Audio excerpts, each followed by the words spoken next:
everyone, a very good morning to you all. I hope you all are doing good. तपाईहरु सबैजना सन्चै हुनुहुन्छ होला अनि आजको बिहानी मेरो दिन चाहिँ यहाँबाट सुरु हुन्छ अनि तपाईहरु सबैजनालाई मेरो च्यानलमा फेरि पनि स्वागत गर्दछु। भिडियोलाई अन्तिमसम्म हेर्दिनुहोस् होला अनि यतिखेर चाहिँ म उठेर फर्स्टमा चाहिँ म प्रे गर्छु। यसरी परमेश्वरलाई म फर्स्टमा यसरी धन्यवाद दिन्छु अनि बिहानै म फर्स्ट बेड मिलाइहाल्छु किनभने भारे मलाई मिलाउनु अल्छी लाग्छ। त्यही भएकोले गर्दा म उठ्ने बित्तिकै यसरी मेरो रेगुलर ड्युटी चाहिँ हो। म उठेपछि बेड चाहिँ फर्स्टमै म यसरी मिलाइहाल्छु अनि अहिले चाहिँ भने बिहानको 5 बजिरहेको छ र म उठिसकेको छु अनि वासअप गर्नको लागि म बाथरुममा गएँ अनि सुरुमा म ब्रस गर्न गइरहेको छु।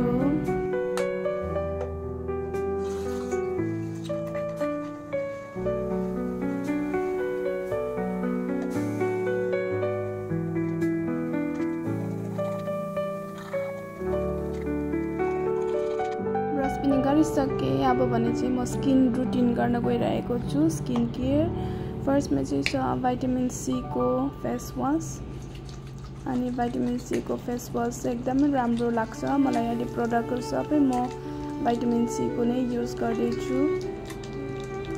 एकदम राम्रो गर्छ त्यसले चाहिँ मेरो लागि चाहिँ मेरो स्किनको लागि चाहिँ एकदम सुट गरिरहेको छ। अनि त्यसपछि निन्द्रामै छु म तर पनि बिहानै मर्निङ वक जानु परेकोले गर्दाखेरि म यसरी नै छिटो उठिरहेको छु। अनुहार पनि धुलाइसके अब भने चाहिँ यो माउथलाई कुल्ला गर्न गइरहेको छु र मैले 10 सेकेन्डको लागि यसलाई कुल्ला गरेँ अनि मुखलाई पनि मैले सफा गरेँ। अब भने चाहिँ पालो आउँछ फेस सिरम। यो पनि भाइटामिन सी को नै हो। यसले चाहिँ एकदमै राम्रो एब्जर्ब गर्छ आफ्नो स्किनमा अनि मैले योलाई युज गरेको चाहिँ 2 मन्थ्स मात्रै हुँदैछ। 2 मन्थ्स भित्रमा मैले धेरै चेन्जेस देखेँ आफ्नो स्किनमा। Hyaluronic acids with young naturals भन्ने सिरम हो अनि त्यसपछि आउँछ फेस क्रिम। यो पनि भाइटामिन सी को नै हो चाहिँ जेली टाइपमा आउँछ अनि तपाईहरुको यदि ड्राई स्किन छ मेरो जस्तै भनेदेखि तपाईहरुले यसलाई अवश्य नै ट्राई गर्नुहुन्छ। म यसलाई रिकमेन्ड गर्छु तपाईहरुको लागि पनि किनभने यसले चाहिँ एकदमै राम्रो गर्छ आफ्नो स्किनलाई विशेष गरी ड्राई हुनेहरुको लागि चाहिँ। मेरो चाहिँ एकदमै ड्राई छ नि त त्यसैले गर्दा अनि अहिले चाहिँ पालो आउँछ भाइटामिन सी को फेरि पनि यो चाहिँ SPF 50 सन प्रोटेक्सन अनि मैले यसलाई लगाइरहेको छु अनि त्यसपछि मजाले दलिराखेँ किनभने यो तिनटाले नै मलाई एकदमै सुट गर्यो मेरो स्किनमा अनि तपाईहरुले पनि ट्राई गर्न सक्नुहुन्छ तपाईहरुले पनि युज गर्न सक्नुहुन्छ। त्यसपछि मैले भ्यासलिनलाई पनि लगाएँ अनि मेरो स्किन रुटिन चाहिँ यति नै हो। म बेसी यो भन्दा बेसी युज गर्दिनँ अनि त्यसपछि आउँछ कपडा चेन्ज गर्ने। वकमा जानु आँटेको नि त त्यसले गर्दा मैले यो लगाएँ जुन कम्फर्टेबल लाग्छ वकमा जाँदाखेरि। अनि त्यसपछि अब भने चाहिँ म जुत्ता लगाउँदैछु। जुत्ता लगाएर म रेडी भएँ अनि त्यति मात्र नभएर म यो विन्डोलाई पनि खोलिहालौँ भनेर मैले विन्डो पनि खोलेँ किनभने बाहिरको उज्यालो अब बिहान भयो नि त त्यसले गर्दाखेरि उज्यालो पनि घरभित्र आओस् भनेर मैले विन्डो पनि खोलिराखेँ। अनि त्यसपछि पालो आउँछ पानी।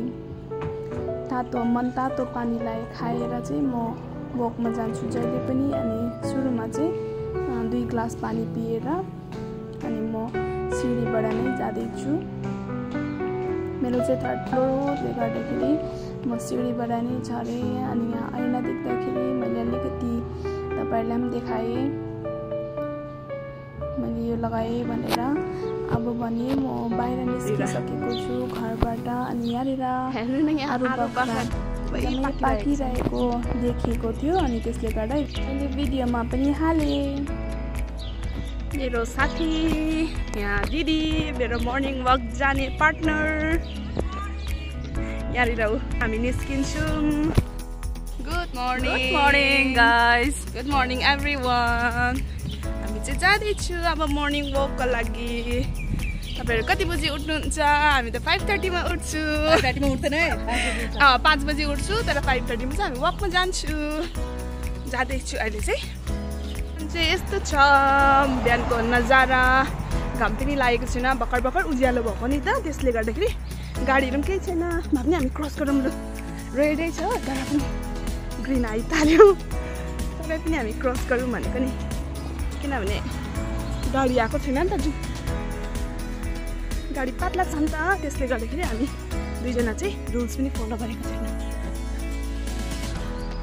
बिहानको नजारा यस्तो छ है।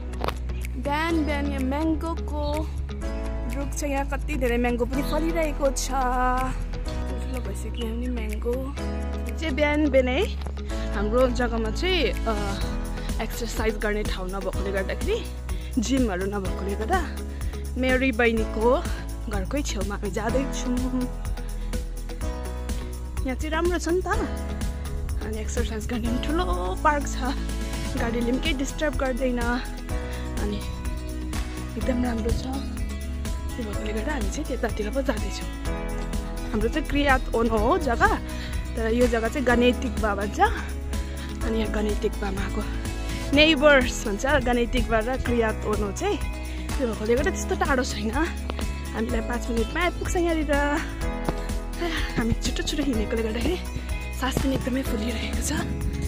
यो चाहिँ हो मेरी बहिनीको जग्गा।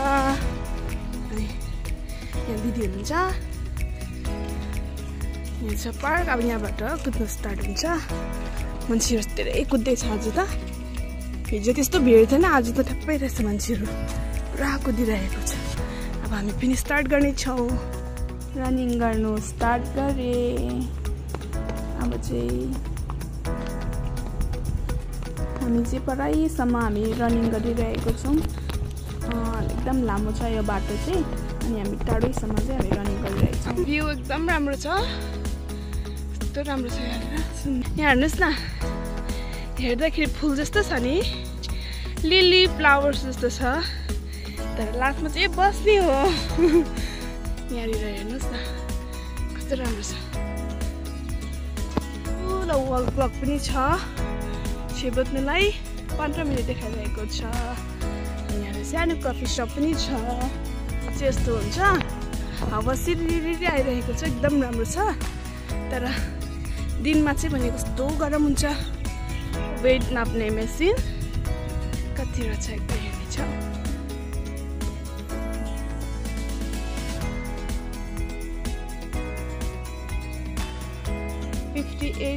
देखाइरहेको छ।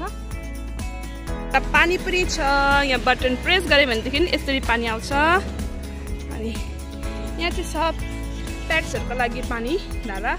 वेट पनि कहिले हेर्नु दिँदैन मलाई, म हेर्छु भनेर सोध्छु, भागिहाल्छ, उफ्रिहाल्छ हो, मलाई हेर्नै दिँदैन। जब म कम हुन्छु नि त्यतिखेर भन्छु भन्छ हो। यो स्टार बोकिरहेको यस्तो बनाएको रहेछ। को थाक्यो, पसिना देख्न सक्नुहुन्छ यहाँ अनुहारमा। हालत यी भर्खर अनुहार धुलाको जस्तो भइरहेको छ। अब चाहिँ हामी हाम्रो एक्सर्साइज गर्ने पार्कमा हामी आइपुग्यौँ। अनि यहाँको पार्क चाहिँ यस्तो छ। अनि अब हामी चाहिँ एक्सर्साइज सुरु गर्नेछौँ। तपाईँहरूलाई पनि छोटो छोटो क्लिप्सहरू म लगाएर देखाउने छु।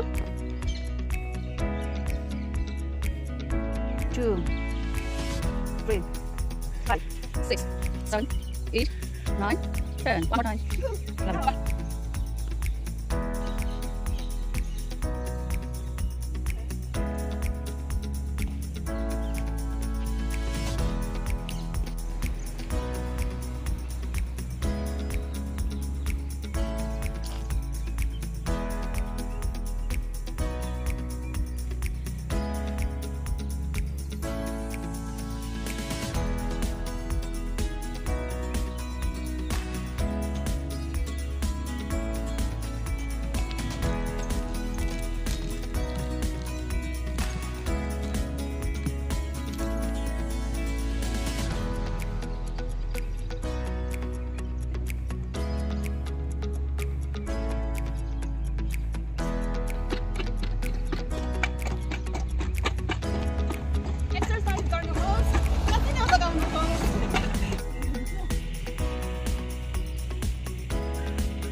भने चाहिँ हाम्रो एक्सर्साइज पनि भइसक्यो अनि त्यसपछि घर फर्किँदैछु गाला रातो रातो बनाउँदै के गर्नु अब टाइममा पुग्नुपर्छ पुगेर ब्रेकफास्ट बनाउनु पर्यो बाजे चाहिँ बिहान छुट्टै उठ्छ अनि उठेर 7 बजी ब्रेकफास्ट दिनुपर्छ अनि त्यहाँबाट चाहिँ दिन सुरुवात हुन्छ के कसो हो दिदी सही हो बरु दिदी छुट्टिने बेला भयो ऊ आफ्नो घरमा अब मेरो घरमा म भोलि बिहान भयो भने भरे दिउँसो भेटिन्छ क्यानियन जानुको लागि नभए भनेदेखि भोलि बिहान अब बिल्डिङ्स पनि आइपुग्नु आँट्यो 7:10 आइपुग्नु पर्ने 7 बजी सक्यो